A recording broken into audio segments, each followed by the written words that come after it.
Gamers, in today's show, we're going to follow up on the controversy of Good Game being cancelled yesterday, along with a few speculative prices on what the new Nintendo online service is going to cost.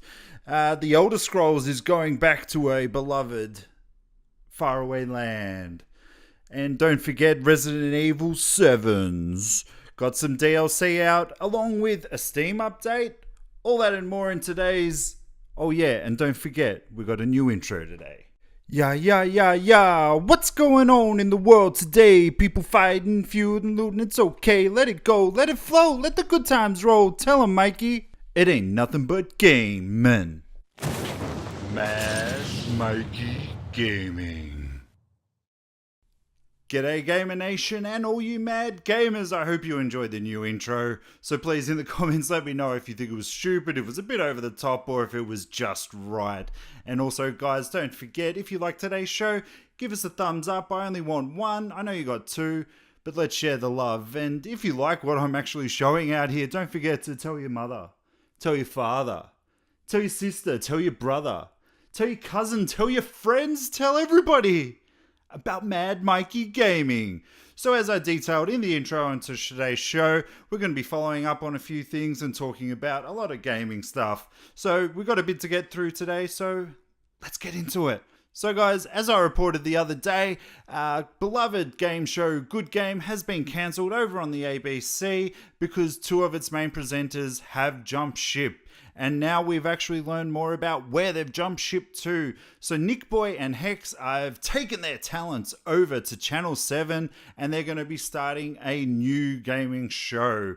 Now, I've seen in the past what Channel 10 and what Channel 9 have tried to do with gaming shows. It's a bit on the cheesy side. So I hope that with the talent that is Hex, not so much Nichboy. I mean, the guy's funny, but he's a bit too much cheese funny for me. So I really hope that, I know the guy knows his stuff. I just hope that that comes out and it doesn't come out to be a cheese TV type thing. So all the best of luck with those guys. It's good that we're still getting a gaming show, but I think Channel 7 were a bit short-sighted when they decided, oh, we'll just take Hex and the funny one instead of taking Barjo and Hex, if they could obviously take two. I mean, we don't know the full story. Barjo may have actually been offered it and he turned them down, not expecting that ABC would cancel on him like that.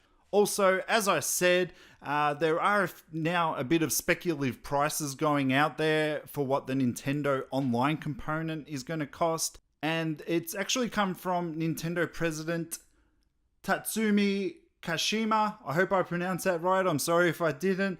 But he's just provided a bit of information and it was then translated by an analyst who has then come out and said that it is going to be cost consumers roughly 2,000 to 3,000 yen annually. Converted into US dollars, that's going to be about $17.50 to $26.50 per year. Now, in America, what that means is that on the PlayStation Network and Xbox Live, you're paying around $50, $60 per year. So depending on conversion rates and what they're actually going to do with it, or if this is in fact a correct conversion, we're obviously going to be paying a third lot, especially if you are a PlayStation, Xbox and Nintendo guy. Are you going to be able to afford and pay for 3 lots of services? Now, what this service is actually going to include, it's supposed to be able to help their infrastructure and help with their online downloading and multiplayer. I hope that actually includes some sort of a voice chat because they totally ignored that on the Wii U. Also, you're going to be getting a classic NES or Super Nintendo game, one a month, but after that month is up, apparently you lose it, which is a really silly thing. But hey, Nintendo danced to Nintendo's song, baby. So we'll see how we go. As I asked, are you guys going to be able to pay for 3? Will you drop another one in lieu of the Nintendo Network, if we want to call it that? Also, as we said, Elder Scrolls ESO is going to Morrowind. Now, Morrowind is a beloved game in the series. Everybody loves it. I myself have tried to play it on the PC, but that was before mods and things like that. And it looked terrible. I just couldn't play it. I started and you only had, I think, some options to start as like beast characters, and I don't roll like that. I'm human all the way. Call me a bestialist? No, I'm pretty sure that's not really the word. But there are a lot of details come out, so without further ado, along with a large new zone, the Morrowind content includes a new player class, over 30 hours of main story content, a new trial, a new 3-team, and 4v4v4 PvP mode.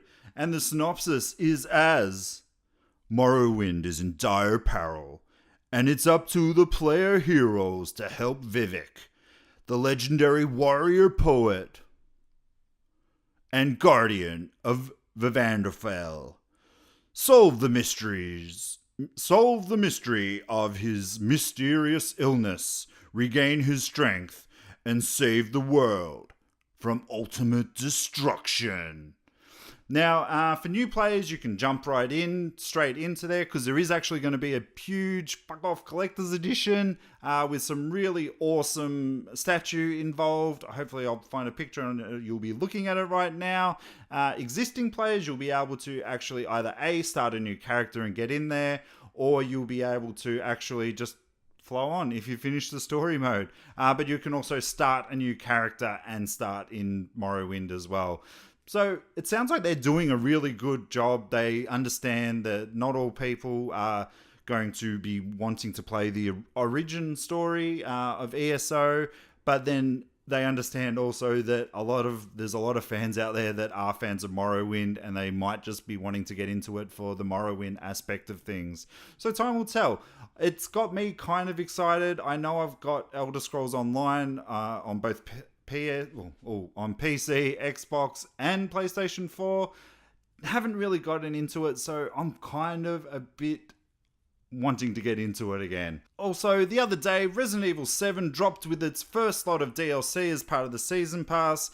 I know I say no to DLC, but it was Resident Evil. I love this game so much, so I actually forked out the $45 to get the Season Pass, because I was actually reading up on it all and it seemed pretty cool. So what you're actually getting in the banned footage volume 1 is Ethan Must Die, which is a difficult mode with randomized items and difficult enemies that task the player with defeating a specific target.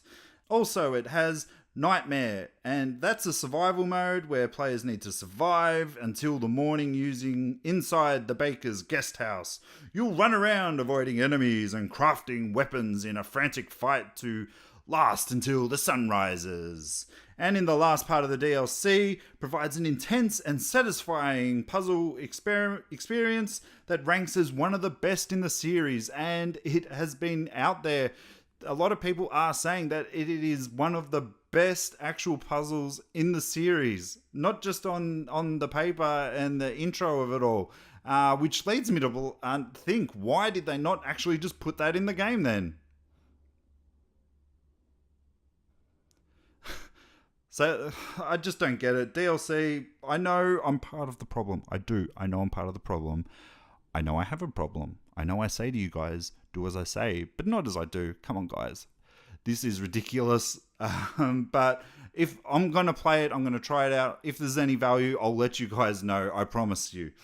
And in the last bit of news today, Steam, it's been leaked that there is a new user interface coming out.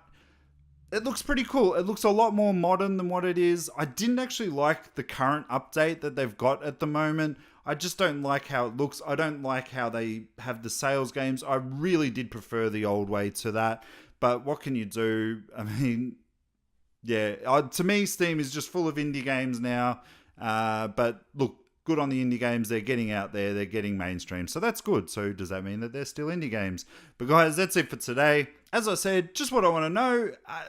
Are you going to be paying for 3 lots of network fees now with the Nintendo Switch going to start charging for it?